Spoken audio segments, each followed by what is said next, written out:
ከቅርብ ጊዜ ወዲህ ካናዳ ከአሜሪካ ጋር ያላት ንግድ እየተቀዛቀዘ መምጣቱን ተከትሎ ኢትዮጵያን ጨምሮ ከሌሎች የአፍሪካ ሀገራት ጋር ያላትን ግንኙነት በንግድና በኢንቨስትመንት ላይ ያተኮረ እንዲሆን እየሰራች እንደምትገኝ ተገልጿል። ይህ የተገለጸው የኢትዮጵያና ካናዳ ዲፕሎማሲያዊ ግንኙነት የተጀመረበትን 60ኛ ዓመት አስመልክቶ በአዲስ አበባ ዩኒቨርሲቲ በተካሄደ የፓናል ውይይት ላይ ነው። በውይይቱ ላይ ሁለቱ ሀገራት በትምህርት፣ በምግብ ዋስትና፣ በንግድና ሌሎችም ዘርፎች ከ6 አስርት ዓመታት በላይ የዘለቀ የእርስ በርስ ግንኙነት እንዳላቸውና ካናዳ የኢትዮጵያ ቋሚ የልማት አጋር መሆኗም ተነግሯል። ሰላማዊት ሽፈራው ተጨማሪ አላት። በኢትዮጵያና በካናዳ መካከል ያለው ዲፕሎማሲያዊ ግንኙነት ረጅም ታሪክ ያለውና ዘርፈ ብዙ መሆኑ በተነገረበት በዛሬው መድረክ ላይ የሁለቱ ሀገራት ግንኙነት በይፋ የተጀመረው አውሮፓውያኑ የዘመን አቆጣጠር በ1965 የቀዳማዊ ኃይለ ሥላሴን የካናዳ ጉብኝት ተከትሎ እንደሆነ ታውሷል። ከሁለት ዓመት በኋላ ማለትም እንደ አውሮፓውያኑ አቆጣጠር በ1967 በኢትዮጵያ የካናዳ ኤምባሲ ተከፍቶ በይፋ ስራውን እንደጀመረና ከዚያ ጊዜ አንስቶ የሁለቱ ሀገራት ግንኙነት በትምህርት፣ በልማት፣ ሰላምን በማረጋገጥ በንግድና በፖለቲካዊ መስኮች እየጠነከረ መምጣቱም ተነስቷል። የካናዳ ኤምባሲ ከአዲስ አበባ ዩኒቨርሲቲ የፖለቲካል ሳይንስ ትምህርት ክፍል ጋር በመሆን የሁለቱ ሀገራትን 6 አስርት ዓመታት የደፈነ የዲፕሎማሲያዊ ግንኙነት ታሪክን አስመልክቶ አዘጋጀው የፓናል ውይይት ላይ በኢትዮጵያ የካናዳ አምባሳደር ንግግር አድርገዋል። ኢትዮጵያና ካናዳ ያላችሁ ግንኙነት በጣም ግሩም እንደሆነ ይታወቃል። በቅርቡ በየካቲት ወር በካናዳና በኢትዮጵያ መካከል የሁለትዮሽ የፖለቲካ ምክክር ነበረን። እሱም በጣም የተሳካ ነበር። በውይይቱም የኢኮኖሚ ትብብርን ስለማሳደግ እንዲሁም እንደ ኤሮስፔስ፣ ማዕድን፣ ትምህርት፣ ጤናና ግብርና ባሉ ቁልፍ ዘርፎች የልማት ድጋፋችንን ተጠቅመን በሁለቱ ሀገራት መካከል ያለውን የኢኮኖሚ ግንኙነት እንዴት ማጠናከር እንደምንችል ተነጋግረናል። ስለዚህ በአዲስ አበባና በመላ ሀገሪቱ ከሚገኙ የኢትዮጵያ ባለስልጣናትና አጋሮቻችን ጋር ባደረግነው ታላቅ ውይይት ላይ በመመስረት የሚቀጥሉት 60 ዓመታትና ከዚያ በላይ የሚኖረን ግንኙነት የተሻለ እንደሚሆን ተስፋ አደርጋለሁ። የኢትዮጵያና የካናዳ ግንኙነት ከዲፕሎማሲ ይልቅ በትምህርቱ ዘርፍ እንደተጀመረ የሚገልጹት ደግሞ በአዲስ አበባ ዩኒቨርሲቲ የፖለቲካል ሳይንስ መምህር የሆኑት ዶክተር አስናቀ ከፋለ ናቸው።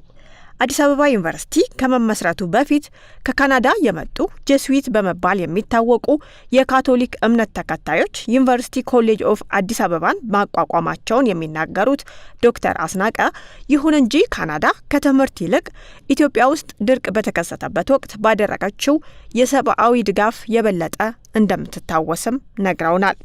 በተለይ ሊታወስ የሚገባው በፈረንጅ አቆጣጠር 1984-77 መሆኑ ነው። በኢትዮጵያ ውስጥ ከፍ ያለ ድርቅ ተከስቶ ጉዳት ሲደርስ ካናዳ ከፍተኛ እርዳታ በመስጠት ካናዳ አንዱ የምትታወቀው ሂዩማኒቴሪያን ክራይሲስ በየቦታው በሚከሰትበት ጊዜ እርዳታ በማቅረብ ትታወቃለች። ከዛም በባይላተራል በመልቲላተራል ጥሩ ግንኙነት ኢትዮጵያና ካናዳ ነበራቸው።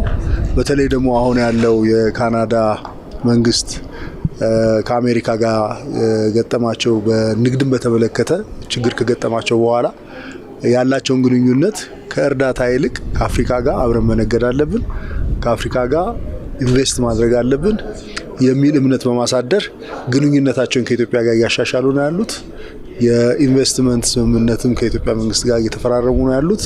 ካናዳ ከቅርብ ጊዜያት ወዲህ ከድጋፍና እርዳታ ተኮር ግንኙነት ይልቅ የንግድና ኢንቨስትመንት ትብብር ላይ ማተኮሯ ኢትዮጵያ ቅድሚያ ከምትሰጠው የኢኮኖሚክ ዲፕሎማሲ ጋር አብሮ የሚሄድ እንደሆነ የገለጹት ደግሞ በውጭ ጉዳይ ሚኒስቴር የሰሜን አፍሪካ ጉዳዮች ዳይሬክተር የሆኑት ዳዊት አፈወርቅ ናቸው።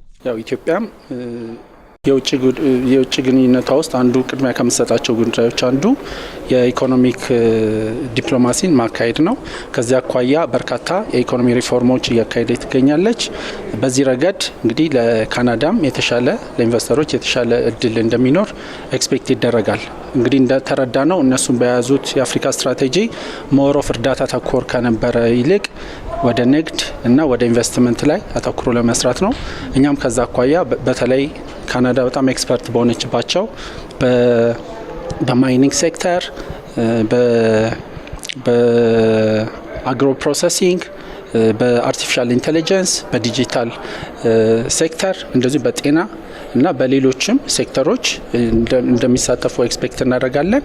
50 ሺህ ያህል ኢትዮጵያውያንና ትውልደ ኢትዮጵያውያን የሚኖርባት ካናዳ በቅርቡ በሁለቱ ሀገራት መካከል በተካሄደ ስምምነትም የሰለጠነ የሰው ኃይል ለመላክ መታቀዱን እንዲሁም ሁለተኛ ትውልድ የሆኑ ኢትዮጵያውያን ወደ ሀገራቸው መጥተው ዕውቀታቸውን የሚያካፍሉበት መንገድ እንደሚመቻችም በውጭ ጉዳይ ሚኒስቴር የሰሜን አሜሪካ ጉዳዮች ዳይሬክተሩ ነግረውናል። ከ5000 በላይ የሚሆኑ ካናዳውያን ደግሞ በኢትዮጵያ ውስጥ እንደሚኖሩ መረጃዎች የሚያሳዩ ሲሆን ካናዳ ቡና፣ ሻይ ቅጠል፣ ቅመማ ቅመምን ጨምሮ የቅባት እህሎችና ሌሎች ምርቶችን ከኢትዮጵያ ወደ ሀገሯ እያስገባችም ትገኛለች።